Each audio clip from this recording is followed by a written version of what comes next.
Okay, back again. So we've cleaned up the shower screen, which is nice and shiny, and the group head plate. They've been in the solution for a couple of hours. And a little tip, keep your screws and little bits and bobs in a cup, that way you don't lose them. If we get the camera underneath the group head, you can see there's a black seal there, and we're going to replace that. We've got a little group head tool here with a little point on. Sometimes you just need to be able to lever it out. They usually kind of come out okay. This one, there we go.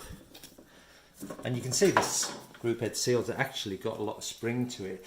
You'll find over time that group head seals will become quite brittle. Here's one that we've taken out of an E61 group head, and you can see it's lost all its springiness. So we're going to put this silicone seal in, which has got a lot of springiness and elasticity to it. They seem to have a better shelf life. So a little tip, make sure that the bevel and the maker's mark is always uppermost in the group head.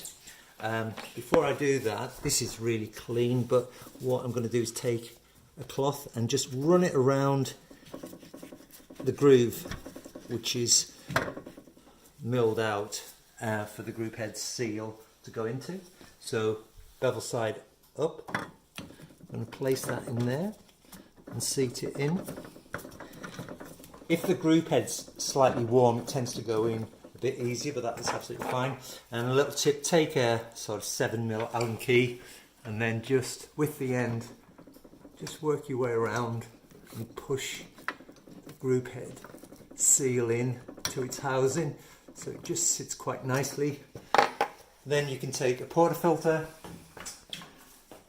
you can remove the basket, pop the portafilter in, and then just seat it around, and then basket back in, and then there we go, just nicely housed in there.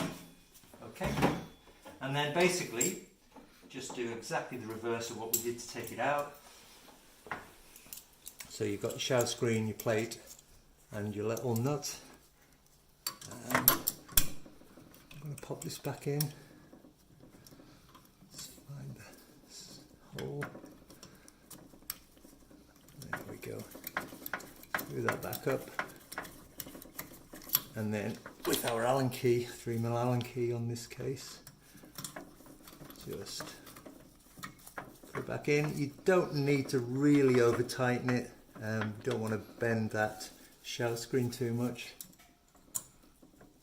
So it's pretty dark here. Let me just switch the lights off. There we go. Port filter back in.